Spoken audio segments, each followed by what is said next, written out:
오늘 하나님의 말씀은 출애굽기 24장 13절 먼저 읽겠습니다. 모세가 그 종자 여호수아와 함께 일어나 하나님의 산으로 올라가며 여호수아 1장 1절입니다. 여호와의 종 모세가 죽은 후에 여호와께서 모세의 시종 눈의 아들 여호수아에게 일러 가라사대. 아멘. 오늘은 이 두 말씀을 가지고 출애굽기 여호수아 두 말씀을 가지고 제목은 여호수아가 모세에게 배운 리더십이라는 제목을 가지고 살아계신 하나님의 말씀을 증거하려고 합니다. 이제 여호수아 이야기를 할 건데 여기서 여호수아 이야기를 하면서 모세의 이야기가 들어가야 되겠죠. 여호수아가 모세에게 후계자로 지목될 때는 여호수아의 나이가 한 85세 정도였을 것입니다.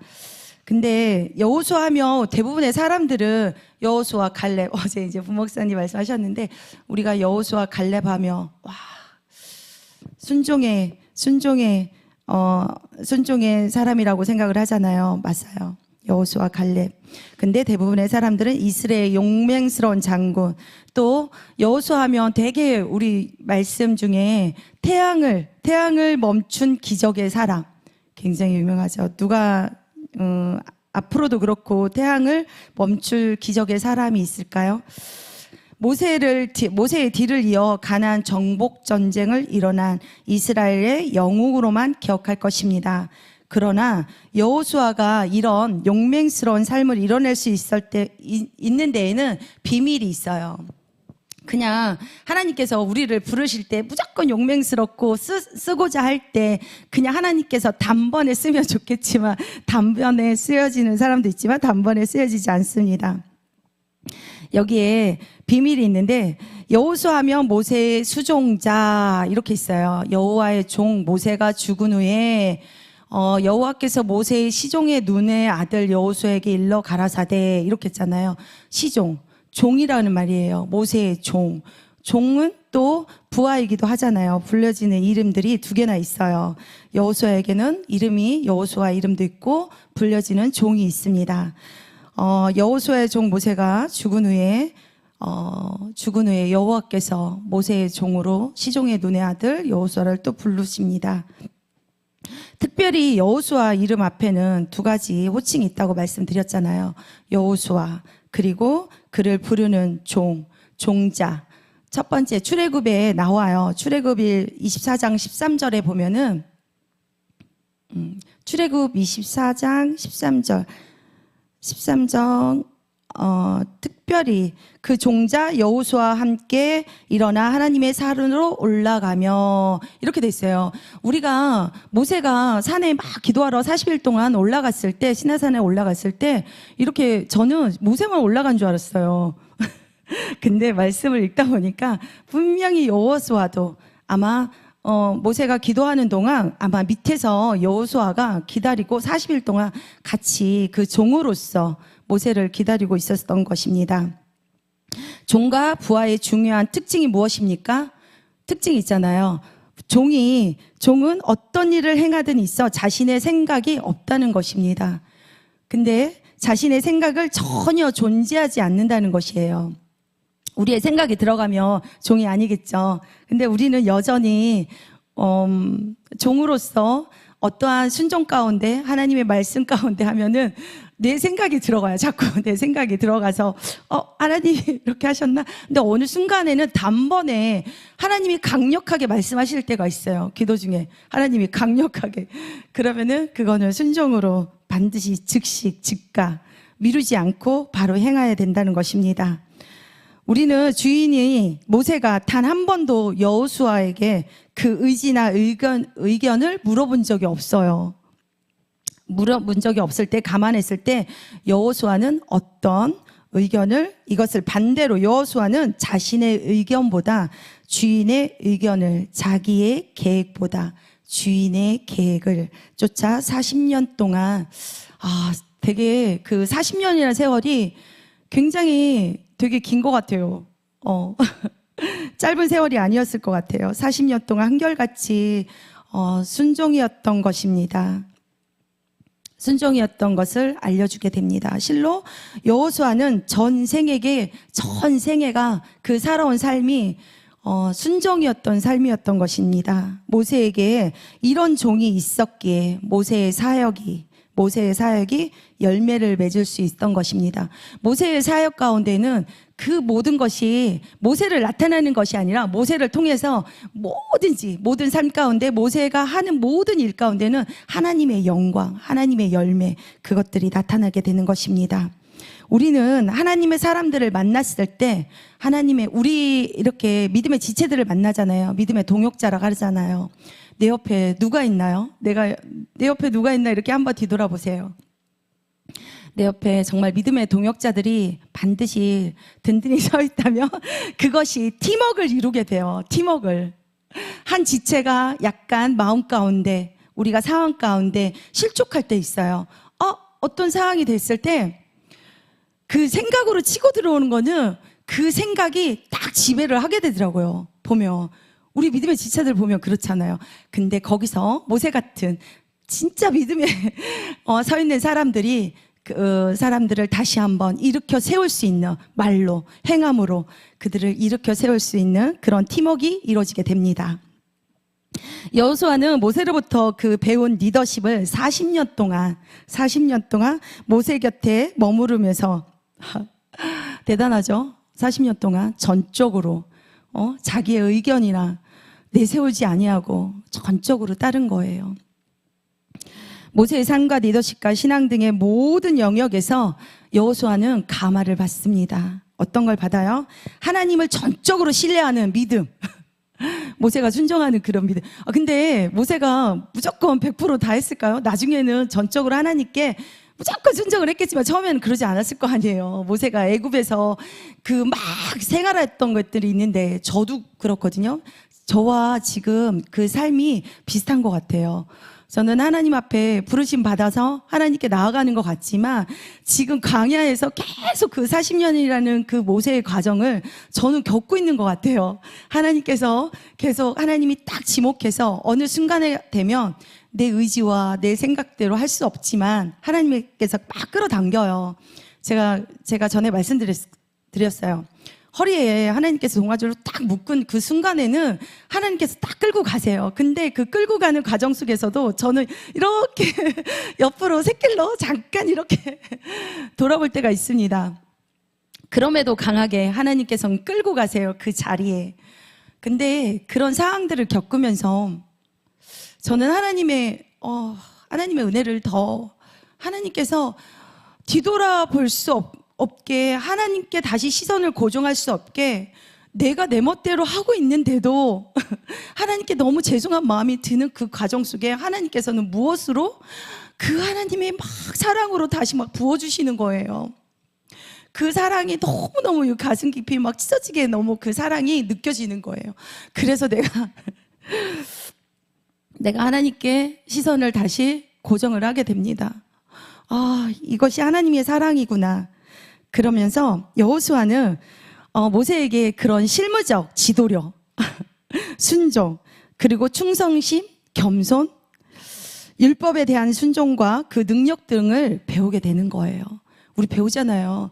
우리 믿음의 지체들, 믿음에 여기 막 서서 믿음에 계신 분들을 바라보게 되면 그분들을 우리는 표현할 때도 있지만 표현하지 않아도 그분들을 보면서 우리는 배우게 되더라고요. 저는 보고 배워요.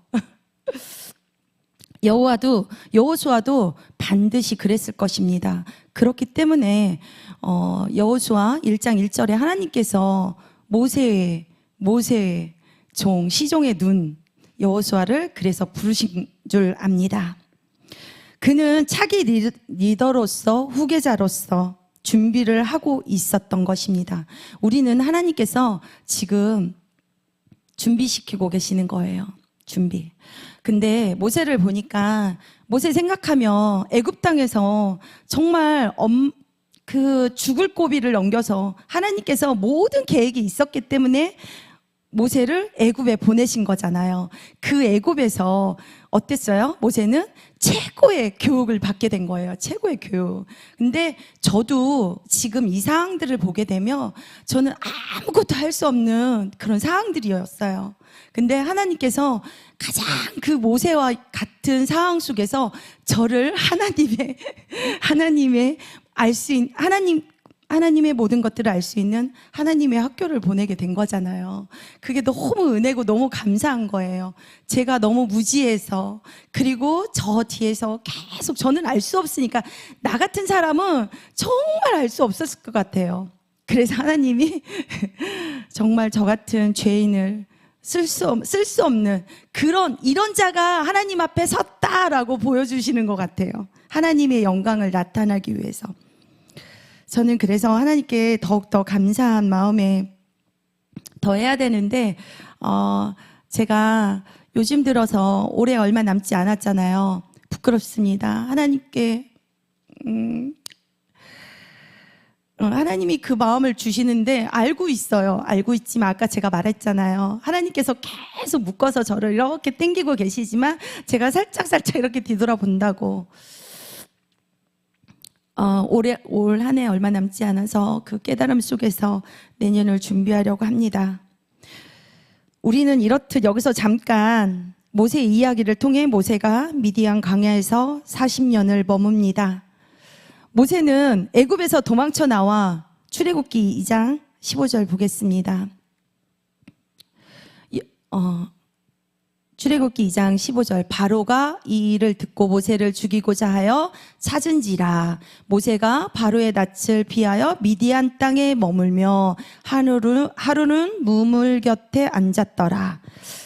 모세가 애굽에서 이제 도망쳐 나와요. 왜 도망쳐 나왔냐면 다들 아시잖아요. 미디안 땅에 머물며 하루를 우물 곁에 앉았더라 이러는데, 애굽에서 모세가 장성을 하며 이렇게 장성을 해서 커서 보니까 자기 형제들끼리 막 싸우는 거예요. 히브리 사람들끼리. 아니. 히브리 사람을 막 애굽 사람이 막 고욕을 시키는 거야. 노욕을 시키는 거야. 그리고 강제 노동을 시키는 거를 봄으로 인해서 그를 자기 같은 민족이라고 생각을 했겠죠. 그를 긍휼히 여겨서 아무도 보지 않아. 그러면서 그 사람을 쳐 죽이게 됩니다. 그리고 쳐 죽여서 모래에 감추니 이튿날 또 그들끼리 싸우게 되는 거예요. 자기들 동족끼리 싸우는 것을 보고 그들이 말합니다. 싸우는 것을 보고 누가 너로 우리의 주제와 법관을 삼았느냐? 내가 애굽 사람을 죽인 같이 나도 죽이겠느냐 이러는 거예요. 아무도 보지 않았을 때 모세는 그를 죽였다고 생각을 하는데 보고 있었던 거예요. 그래서 모세가 두려워하여 가로되 일이 탈로 되었도다. 출애굽기 2장 11절에서 14절 말씀에 나옵니다. 그래서 모세는 도망쳐 나와 미디안 40년 동안 광야의 시간들을 통해 자기 부인의 미덕을 배우게 됩니다. 하나님 계획이시겠죠? 우리가 모든 삶 가운데 우리에게 다 펼쳐진 모든 상황들은 하나님 계획 속에 있는 것입니다. 이 말들이 너무너무 좋은 거예요. 하나님 계획 속에 우리의 삶들이 모든 것이 다 펼쳐졌다는 것이. 그래서 자기 부인의 미덕을 배우게 되고 이 시간이 축복이라 할 수 있는 것입니다. 보통 그러잖아요. 우리가 하나님께 고난을 받았어. 내가 너무 힘든 삶 가운데 나를 막 진짜 한탄하듯 그렇게 드러낼 때가 있어요. 이것이 하나님을 만나고 나서는 나에게 주신 지금 현재 어려움들이 있습니까? 그 어려움들은 나에게 축복의 시간들인 것입니다. 제가 말씀드렸잖아요. 저희 여기서 친정오빠 참 잘 등장하는데 그 모든 고난들이 하나님의 축복의 통로의 시간들이었더라고. 이것이 하나님을 나타낼 수 있는 영광인 것입니다. 이 광야의 시간은 모세의 애굽에서 보고 체득한 모든 것을 빼내는 불순물을 빼내는 거예요. 우리가 보면은 모세에게는 아까 그랬잖아요. 최고의 그런 교육을 받았다고. 그래서 하나님께서 그에게 리더십, 그리고 정치, 경제, 군사 전략 등 왕실 교육을 최고로 받게 하신 거예요. 그런 최고의 교육들을 받은 것 외에 내가 가지고 있는 것들, 자아들, 그것을 불순물들을 빼내는 과정들을 여기서 하게 됩니다. 그래서 40년이라는 시간이 걸려요. 저 또한 지금 이런 과정 속에서 나의 불순물 제거를 하는 시간들이구나. 그래서 하나님께서 쓰시고자 하는 그릇이 되어야 되는 시간들이구나. 이런 생각들을 해보게 됩니다. 세상적 애굽에서 배운 세상적 가치관, 그리고 자기를 의지했던 교만함, 우월감, 그런 독소가 빠져야만 하나님의 종이 될 수 있었기 때문입니다. 그러면서 광야에 서 있는 모세는 이제 이스라엘의 지도자로서 성품과 리더십을 40년의 광야 시간을 채우게 되었습니다. 즉 모세에게 미디안 40년 동안에 빼내는 시간이 있었기에 지금 다시 광야의 지도자로서 체험을 입는 시간이 주어졌던 것입니다. 여호수아 역시 이 같은 자기 부인의 미덕을 잘 체득한 자입니다.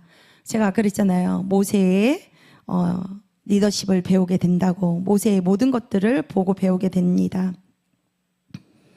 우리는 그 광야 시절 동안 있는 애굽에서 익혔던 모든 노예 근성을 빼내는 훈련을 받았기 때문입니다.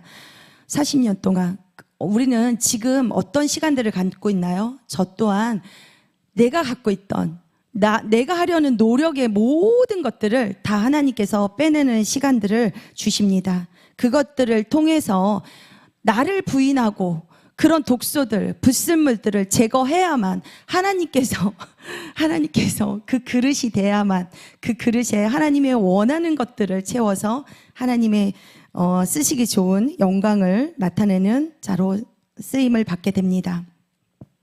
그래야만 이로써 이후에는 가나안 정복을 이뤄내는 강력한 리더십으로 다시 체험을 받게 되는 것입니다. 말씀을 맺겠습니다. 누구든지 자기 부인의 시간이 없으면 채워지는 축복도 없다는 것입니다. 우리 내려놓는 그 시간들이 자기 부인에 한다는 것은 되게 쉬워요. 어느 순간에 나 내려놨어, 막 내려놨어 이런 말 되게 잘 하잖아요. 저도 그런 과정 속에서 이런 말을 했었어요. 나 내려놨어. 분명히 내려놨는데 하나님은 다시 한번 그 상황들을 통해서 확인시켜 줍니다. 그 확인들을 통해서 나를 또 한번 쳐서 나를 복종시키고 엎드려서 겸손함으로 하나님께 엎드려야 되는 시간들이 반드시 필요한 것입니다. 자아가 가득 차 있으면 새로운 영적 체험, 축복 사명이 들어올 공간이 없기 때문입니다. 우리는 육의 사람이긴 하지만 영적인 사람들인 것입니다. 그래서 반드시 영적 체험을 통해서 축복 그 사명이 들어올 공간을 내어드려야 되는 것입니다. 자기 부인을 통해 비워진 자리에 비로소 하나님의 뜻, 즉 가나안 정복을 위한 새롭고 강력한 리더십을 채워지게 될 것입니다. 결국 자아를 빼내는 그 시간들은 우리에게 고통의 시간들일 것입니다. 그리고 그 고통스러운 훈련 시간의 깊이가 그 깊이가 더 깊어질수록 비워질수록 우리는 축복의 채워짐으로 또 채워질 것이고 체험을 준비하는 그릇이 될 것입니다. 여러분, 사랑하는 여러분, 우리는 축복받았다고 어떤 축복이 보여지는 물질보다 보여지는 그 현실 속에서 내가 생각하고 있는 거, 이거 이루어져야 돼. 이것이 딱 눈에 내가 생각하면 이것이 당장 이루어질 것 같잖아요. 저는 그랬거든요.